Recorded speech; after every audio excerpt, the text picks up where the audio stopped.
Olá, queridos alunos da disciplina de Transformadores e Geradores de Energia. Aqui é o seu professor Claudinei Aparecido e venho mais uma vez para tentar, através dos meios digitais, trazer um pouquinho de informação para vocês. Mais um bloquinho a acrescentar no futuro de vocês, no conhecimento técnico de vocês.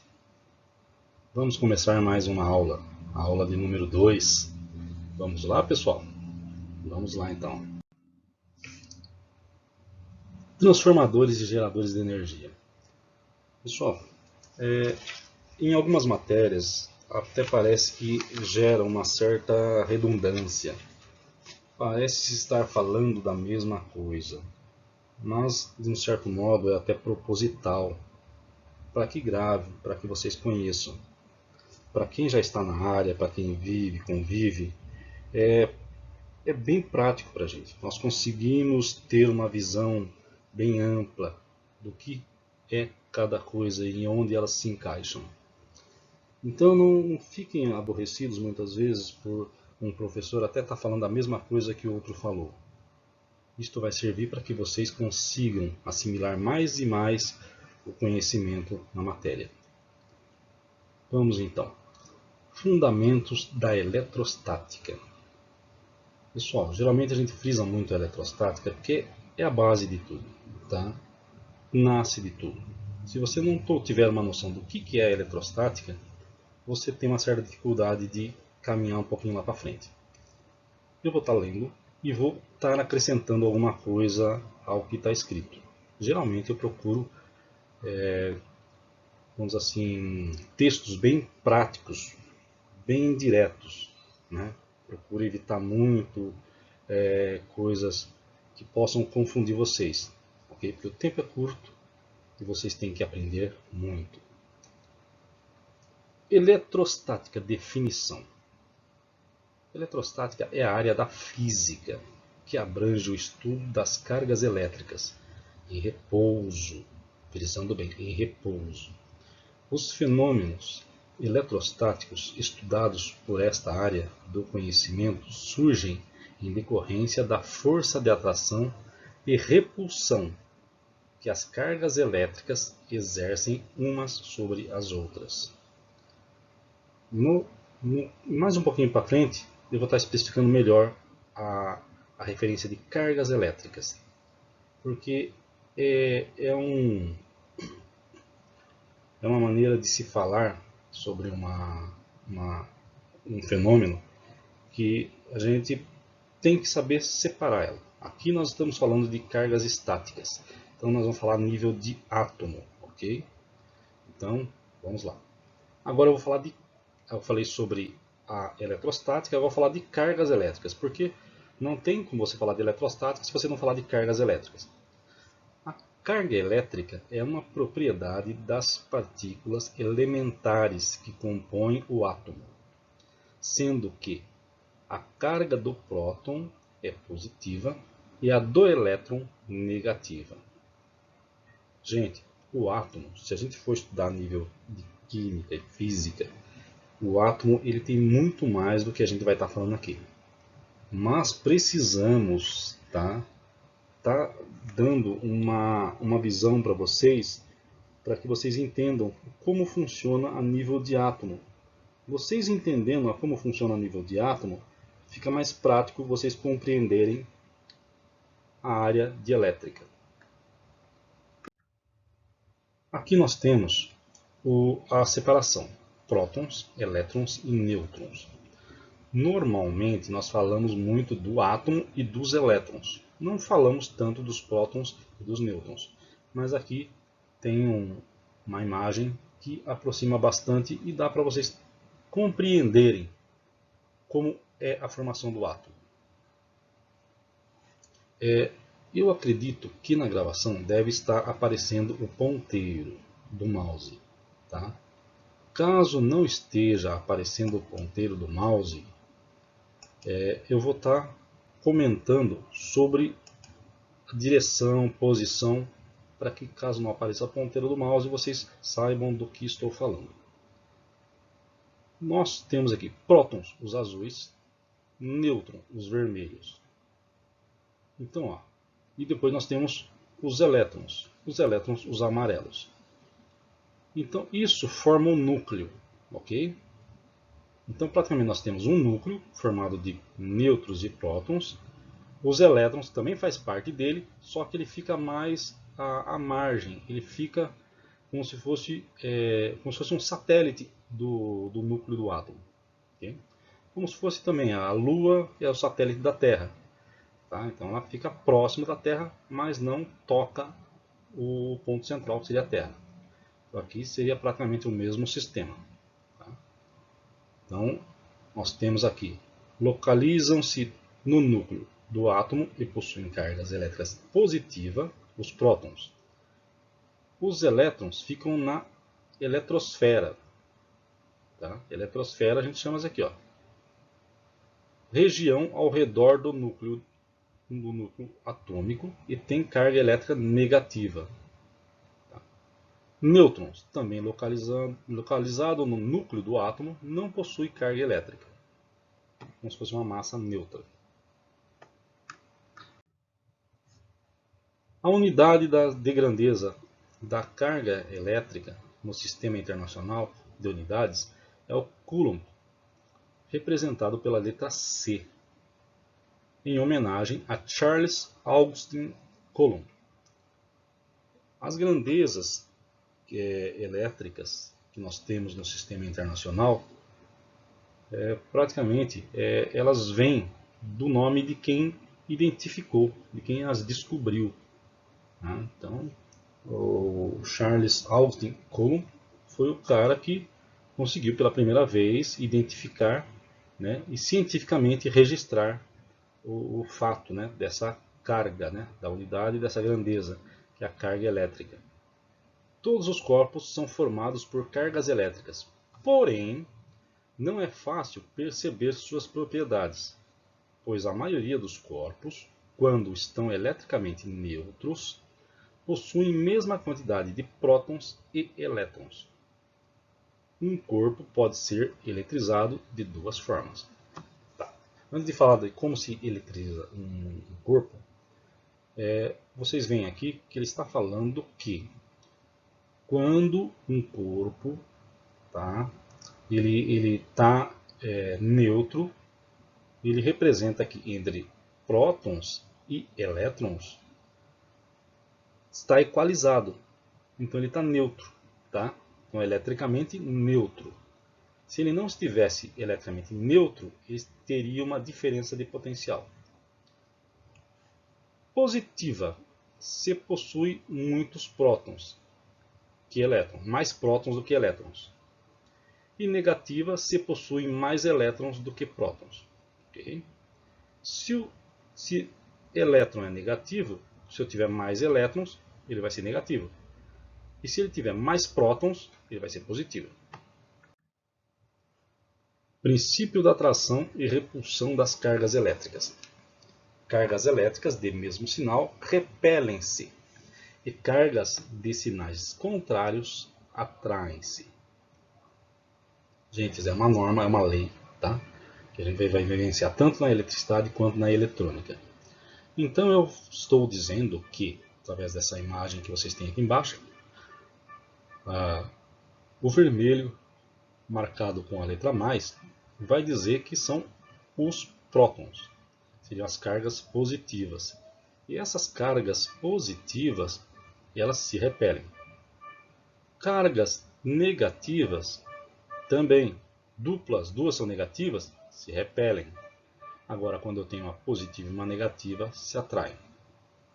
Tem algumas apostilas que até colocam lá a figura de um homem, de uma mulher, colocam dois homens, se afastam. Duas mulheres se afastam. Um homem e uma mulher se aproximam.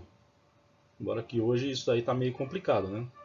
Quer dizer que homem com homem está dando certo, mulher com mulher está dando certo, então já não tem mais como usar essa lógica.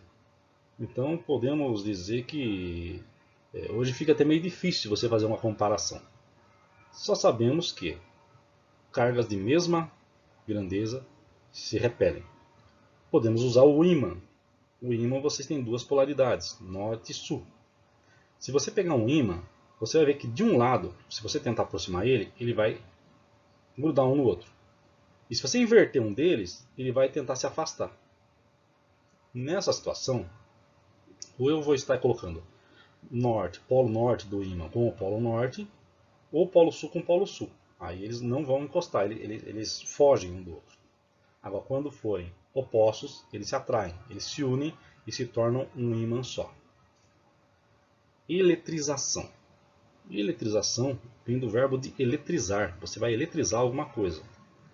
Para que um corpo inicialmente neutro fique eletricamente carregado, ele precisa passar por um processo de eletrização, que pode ocorrer de 3 formas. Tá, vamos lá então. Nós temos 3 formas de eletrizar um corpo neutro. Okay? Gente, não quer dizer que todo o corpo eu posso eletrizar ele. Tá? Tem corpos próprios para isso. Okay? Aqui nós temos, tá, o eletromagnetismo. Tá? Só comentando, como nessa matéria a gente passa um pouquinho meio por cima, as 3 maneiras de você eletrizar seria por atrito, na questão lá do vidro e da lã, você atritando um contra o outro, você eletriza, tá? Um fica carregado negativo e outro fica positivo. A outra maneira de você eletrizar é por contato, tipo assim, você tem um ímã e encosta numa chave de fenda. A chave de fenda ela começa a atrair pequenos objetos metálicos. Então você só encostou, você não precisou criar atrito entre eles. E a última é por indução. Indução, que a gente fala, não quer dizer que é uma indução que ocorre num transformador. A indução seria de proximidade. Nós estamos falando de cargas estacionárias. Só o fato de você chegar perto, ele já adquire a propriedade. Então, ele vai ganhar as propriedades com cargas elétricas, só de aproximar. Existem algumas experiências que falam sobre isso. No nosso caso, não é tão relevante de início, porque vocês já devem ter visto isso em eletricidade básica. Okay? Então, no caso aqui, eletromagnetismo já é a área que envolve. Nós vamos falar tanto do transformador quanto do gerador que usa isso, tá? Usa esse princípio básico. O eletromagnetismo é a parte da física que estuda a eletricidade e o magnetismo. Ok? Chegaram a uma época até acreditar que eletricidade e magnetismo eram a mesma coisa, tá? Mas não tem. São diferentes, porém fazem parte do mesmo mundo, tá? Mas são coisas diferentes. Eletricidade é uma coisa, magnetismo é outra. Magnetismo eu tenho num ímã natural. Eletricidade eu só tenho a carga estacionária. Fora isso, só através de processamentos da natureza, como forma nas nuvens, que eu crio uma diferença de potencial, mas não tanto como magnetismo, ou seja, eu gero eletricidade sim, tenho eletricidade sim, estática sim, mas não é tão ligado ao magnetismo. A eletricidade, através de alguns processos, você consegue fazer ela o magnetismo. No caso aqui nós temos uma pilha, pode ser uma pilha, uma bateria, e ela vai fazer circular uma corrente através de uma espira que vai estar sobre um prego de ferro. Então a nossa corrente elétrica vai circular por aqui, vai criar um campo magnético. Através do prego vão ter as linhas de campo, e essas linhas de campo vai fazer as vezes de um ímã, como se fosse um ímã natural. Tá? As linhas de campo vão percorrer, vão sair, vão retornar, e essas linhas de campo é que vão fazer o processo do magnetismo. Então ele vai sair pelo norte, que geralmente é o polo norte, e vai voltar pelo sul. Tá, eu estou dizendo aqui que é o polo norte, mas pode ser o contrário. Depende muito da polaridade que eu colocar a minha pilha. Ok?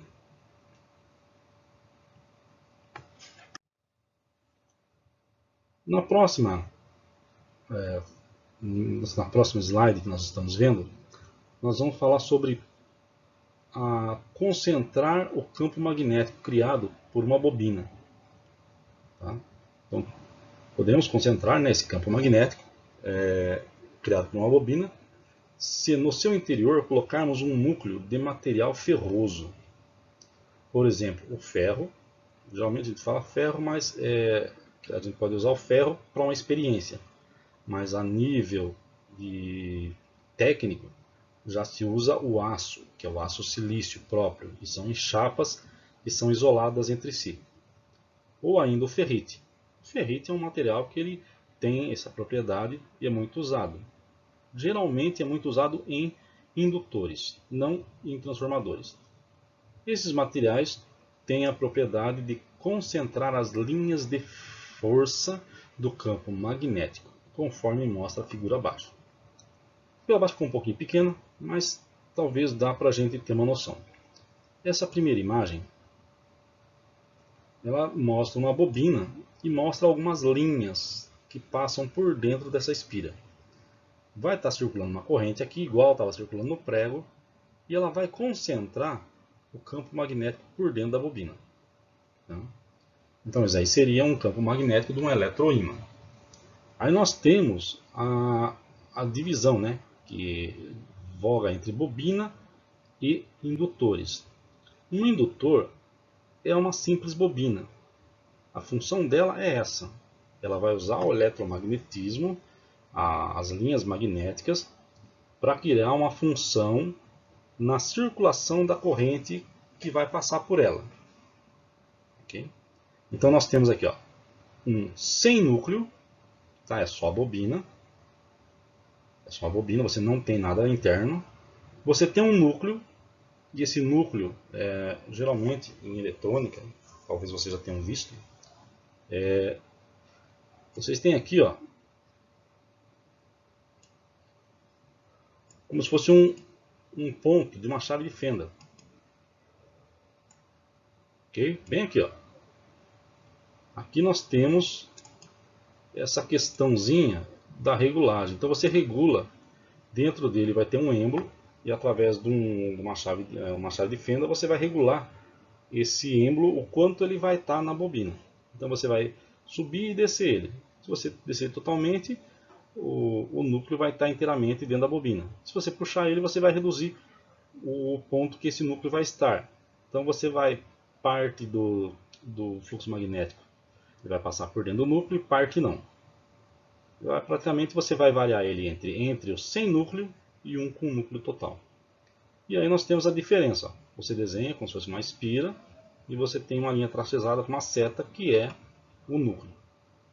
Por que uma linha tracejada e uma seta? Porque o núcleo ele alinha melhor, ele concentra as linhas de campo, não fica as linhas de campo largadas.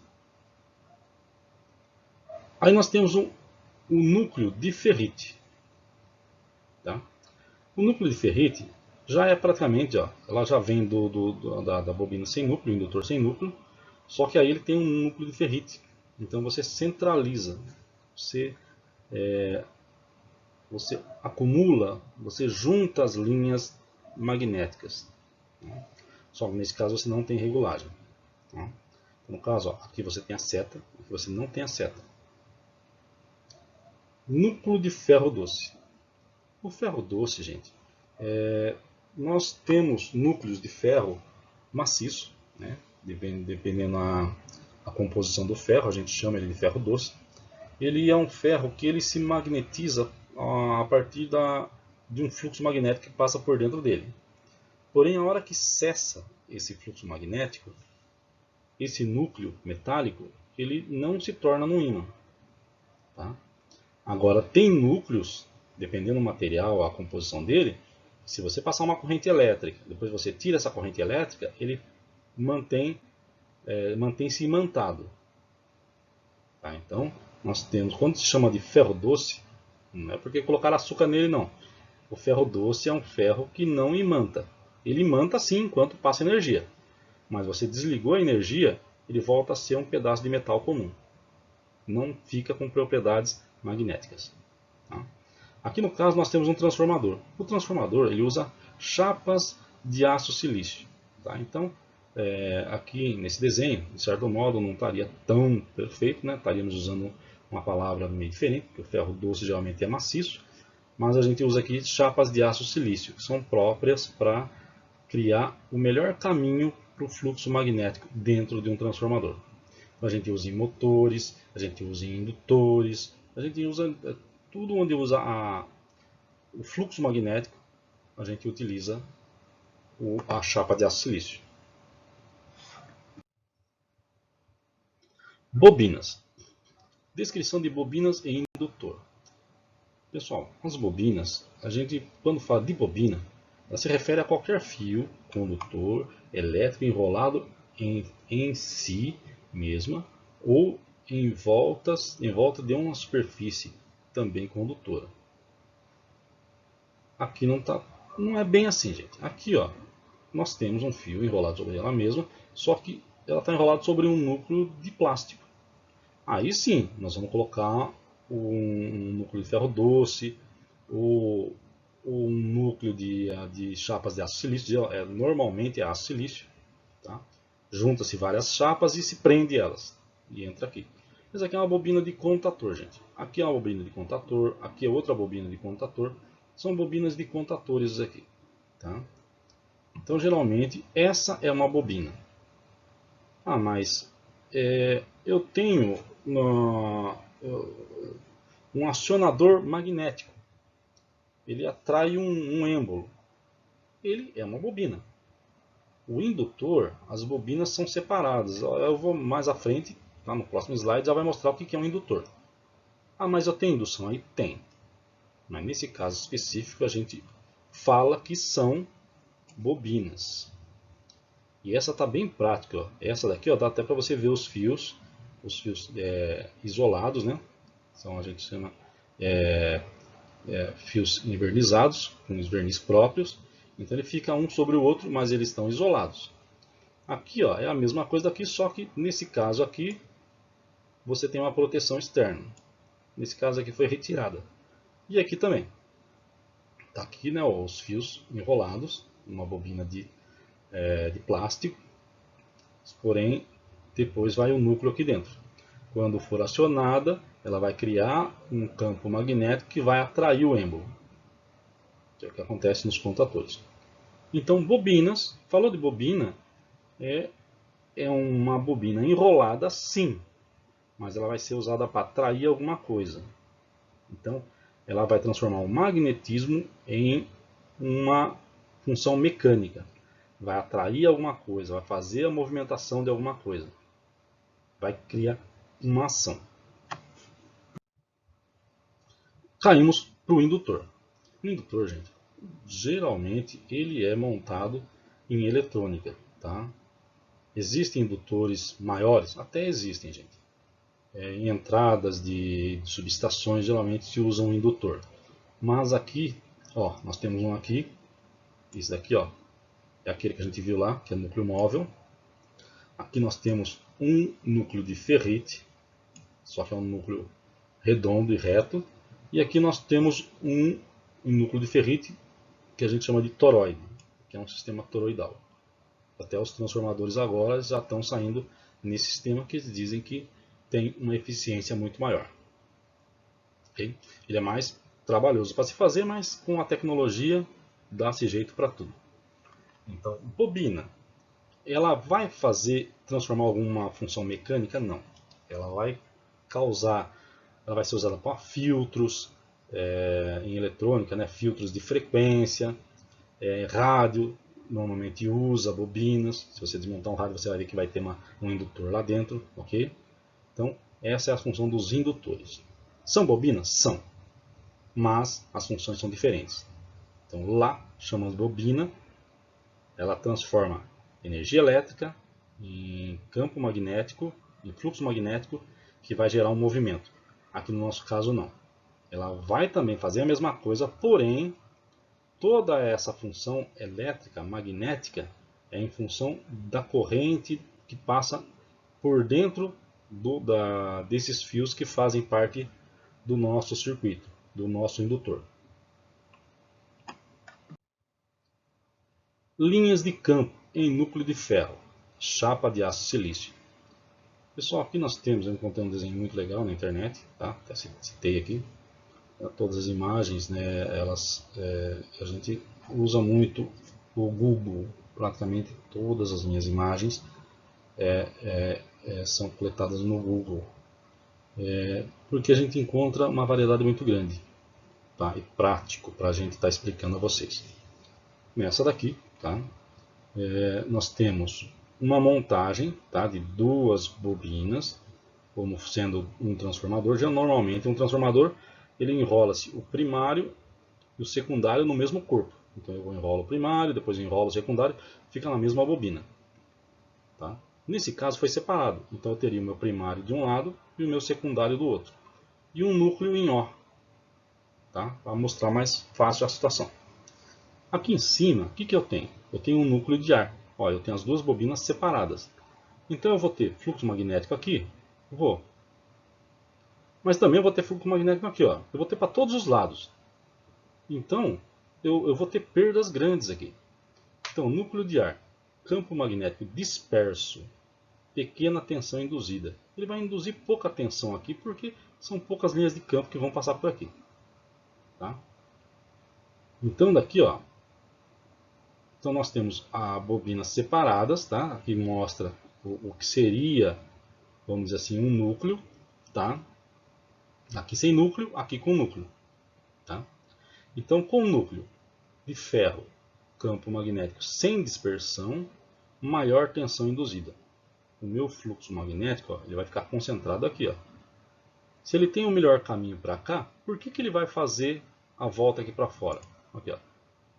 Se eu tenho um caminho melhor para cá, para que ele vai fazer isso aqui? Ó? Não tem necessidade.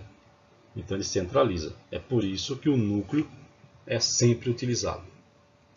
E aqui, ó, núcleo de ferro. A gente sempre usando o bendito do ferro, né, gente? Mas é aço silício, tá? Olha lá as chapinhas separadas. Mas por que são chapinhas separadas? Pessoal, as chapas é como se fosse uma pista. Se você colocar uma pista e não colocar faixa nenhuma, os carros vão andar, não vão saber em que lugar eles estão.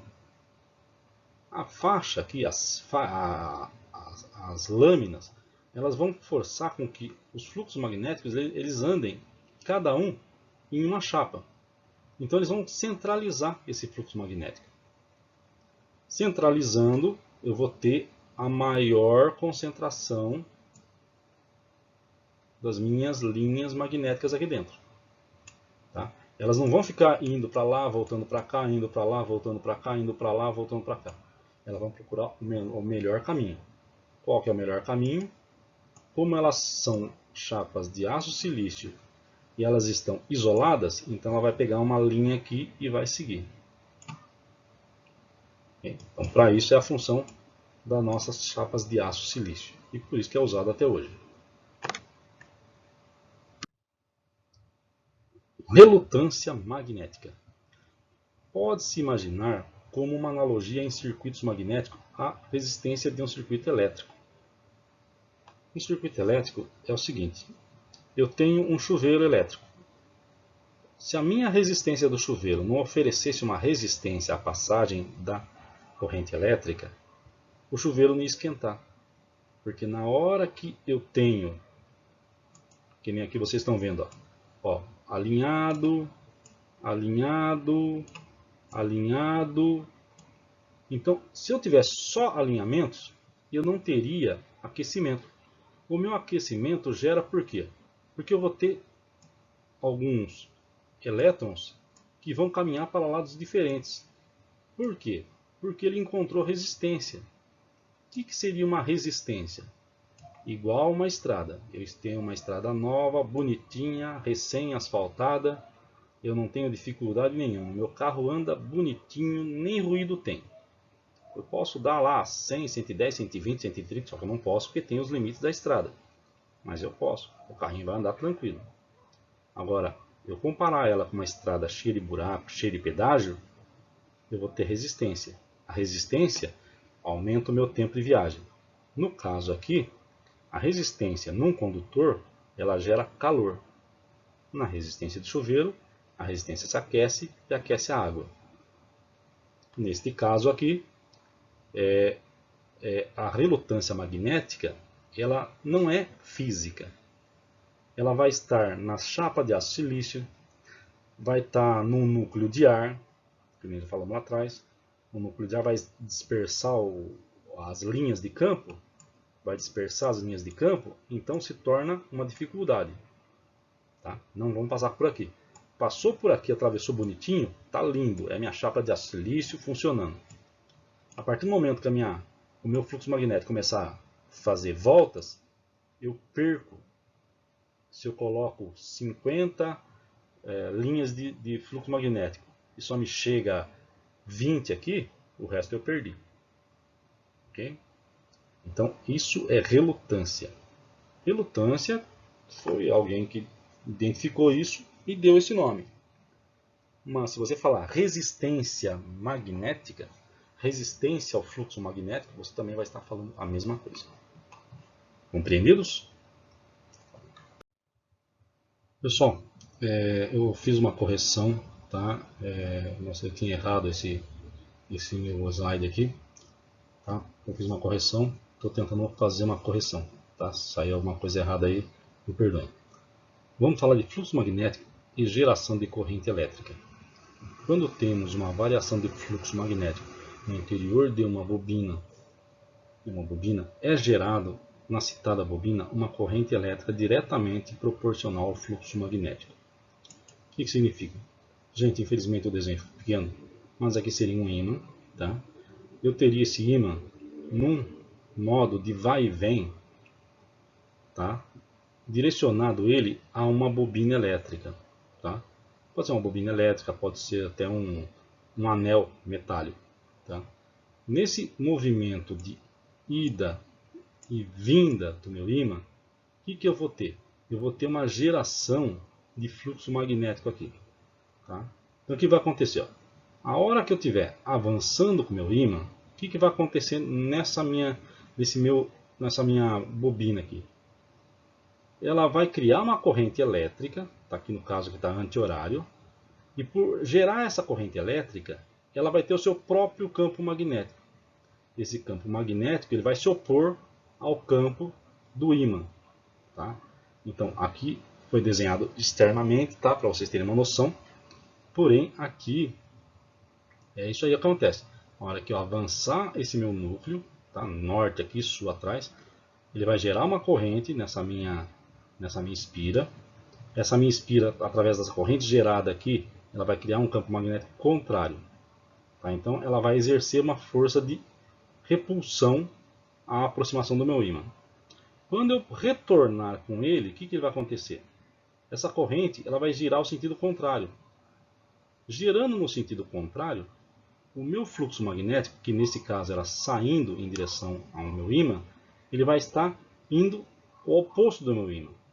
Só que daí eu vou ter o meu fluxo magnético voltando aqui, e aqui ele também vai estar, ele vai estar para o mesmo lado, não sei se vocês perceberam. Ele está avançando, atravessando a minha bobina. Tá? Quando ele gerar essa corrente contrária, ele vai fazer a mesma coisa. Ele vai criar um campo com a mesma direção. E vocês sabem que cargas opostas se repelem. No caso aqui o fluxo magnético também repele.